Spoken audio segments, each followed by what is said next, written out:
absolutely. I'm introvert. I'm introvert too. I think a lot of us are as software engineers. You know, we're But you don't maybe look like introvert. You interact so many people every day. You came to the postcard session. So many people are going to see you live.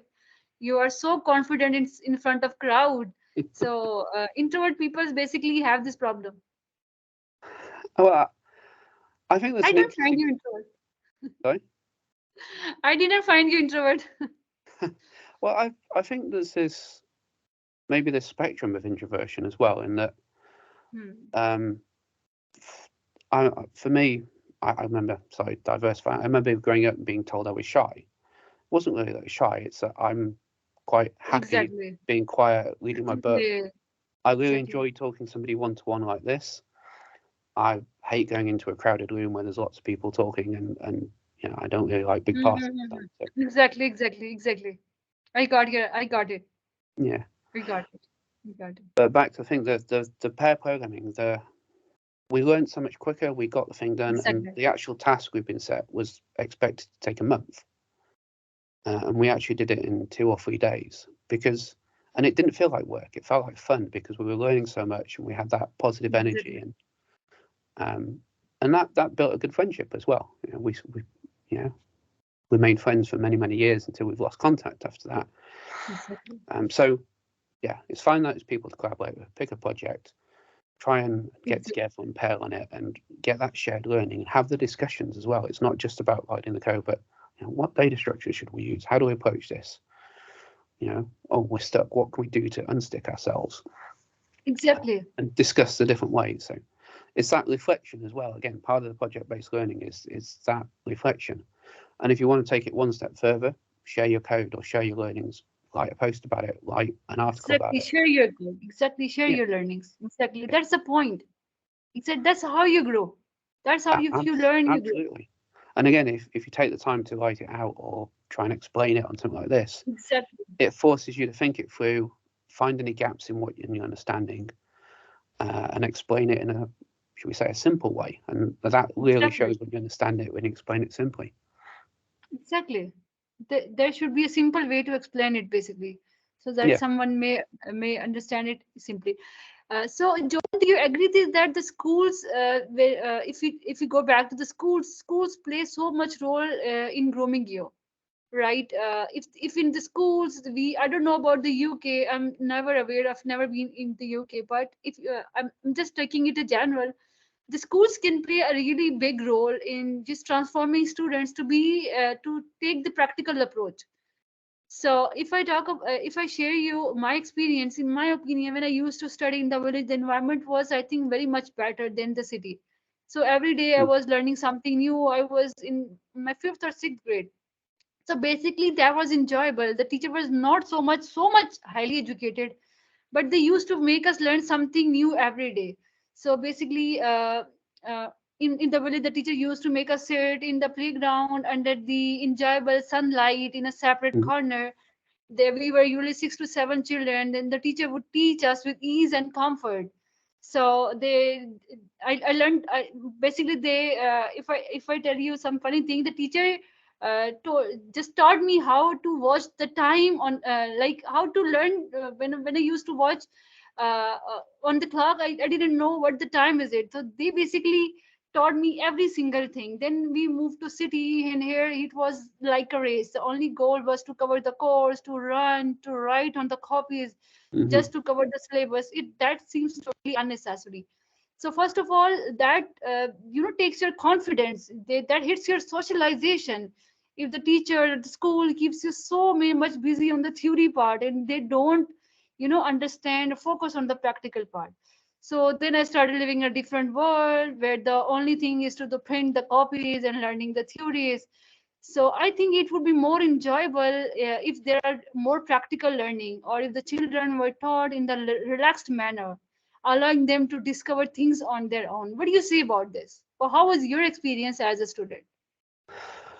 Okay, so I absolutely agree. And your first teacher there sounds brilliant. I mean, the point to me of education, particularly in the early years, is to instill that curiosity, that fascination that, we're all Exactly. born that. We all want to know things. We all chase butterflies or go and poke random bits of earth to see what things do, and pick flowers or whatever with my kids.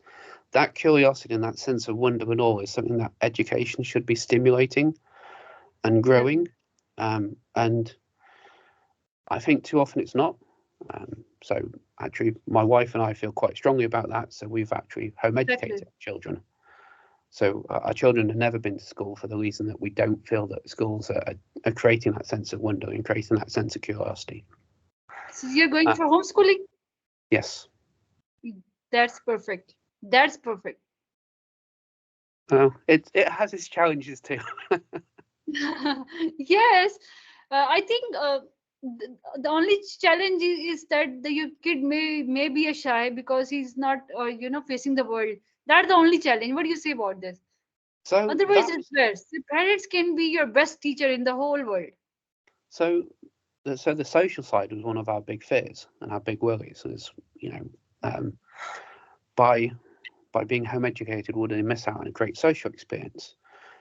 But actually, we found it's completely the opposite. You go to, well, at least you go to school in the environments that I've been in, and you spend your time with people who are the same age as you, basically. Maybe you might have friends a year above or friends a year below. Maybe if you've got a brother or sister a couple of years different, you might meet some of their friends. But mostly you spend your time with people who are the same age as you. So exactly. It's a little bit limited at school. Whereas in the homeschool community, if you're active in the community, my kids and my wife, as my wife does most of the schooling, I work in the software, she spends almost every day going to a different group. And my kids, since they've been 6 months old, have been going to these homeschool groups. And there are other children at these homeschool groups from 6 months to 18 years old. There are a range of adults from different communities, from different socioeconomic groups. So actually, they've learned to socialise with people from all ages, all socioeconomic groups, all the such a wide range of people. So I think actually it's been better for their social skills because they've met more people in different situations.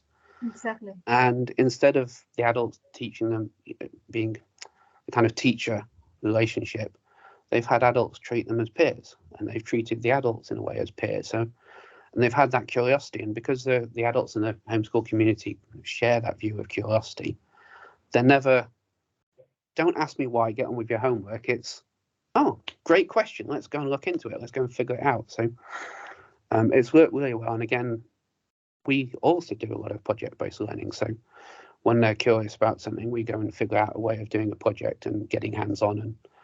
And if they want to go and dig a hole in the garden and figure out what it takes to dig a well or something, they do that and make a mess of the garden. If they want to build a little robot, we've got a Lego Mindstorms kit, and they've learned to write software to build a robot and explore that.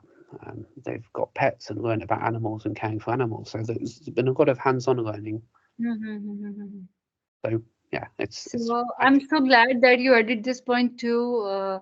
That is much related to this, because I also believe that parents could be your best teachers and your best mentors. So I basically have 2 small girls, and I'm always worried about their schooling. So I'll be talking to you offline about the pros and cons of this homeschooling as well. It's incredibly satisfying, but I'm afraid I'm not the expert. My wife is a teacher, so when we wow, that's great. That's great. But she was disillusioned with the UK school system. She found it quite stressful working. So when we got married, we had a good discussion. And I enjoy what I do. She hated what she did. So we decided that she would homeschool the kids and bring them up, and I would work. That's so great. That's so great. She is the expert on that. Your kids are lucky. I hope so. Exactly.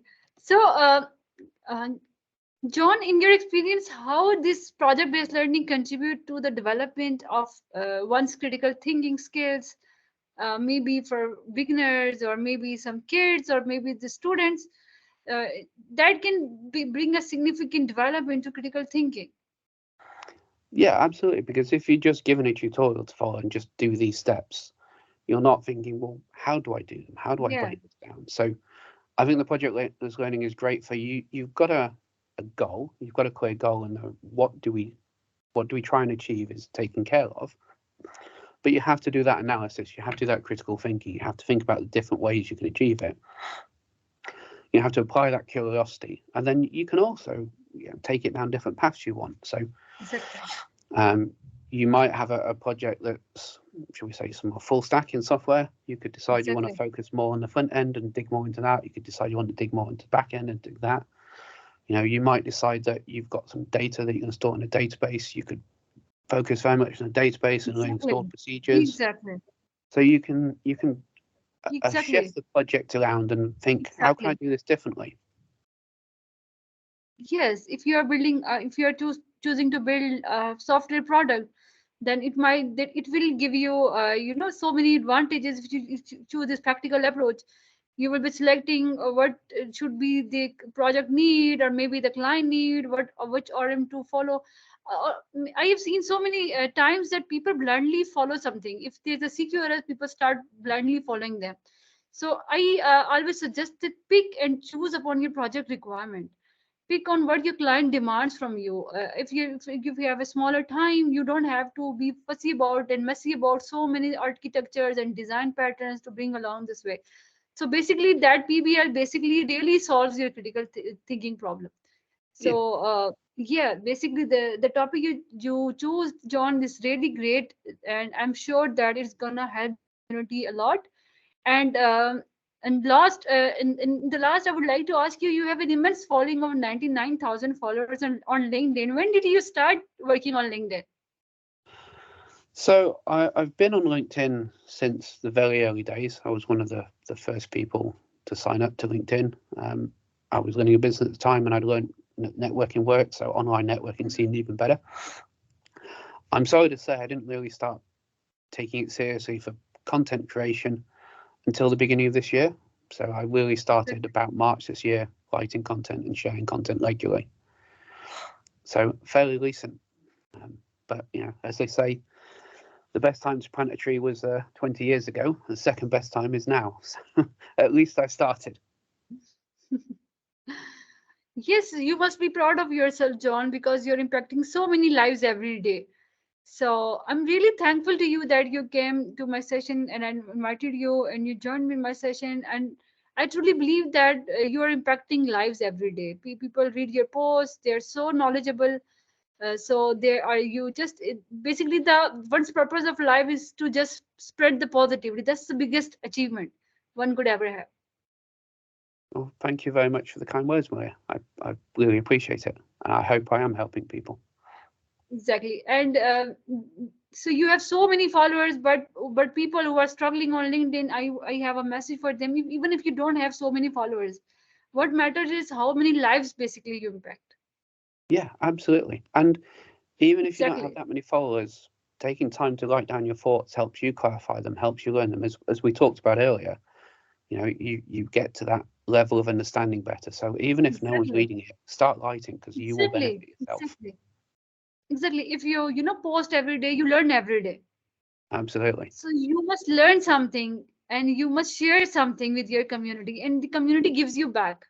Yeah, and the comments I get help me learn, help me refine my thinking, and help me understand where I might be wrong, or other areas I can go and dig into, and new things I can learn. So that's been an amazing experience for me. I've learned so much more this year from writing on LinkedIn than I have in previous years. So it's been great, and I look forward to more of it. Exactly. If you have not signed up or registered on LinkedIn, you have not been impacting so many lives today.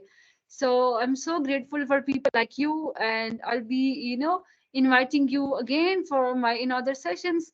And I really enjoyed talking to you, John, and I would really like to thank you again. And you were so busy and you took a time for my session. Even you told me earlier that it's been a busy time of yours. It's basically the last days of the year, so you would have been very much busy with your family, with your work. But I'm so glad that you took time for us, for the community, for my people, for my followers, for your followers. Well, thank you for having me on. It's been a pleasure. I've really enjoyed talking to you. I look forward to doing it again. Thanks. All right, thank you so much. Thank you so much. So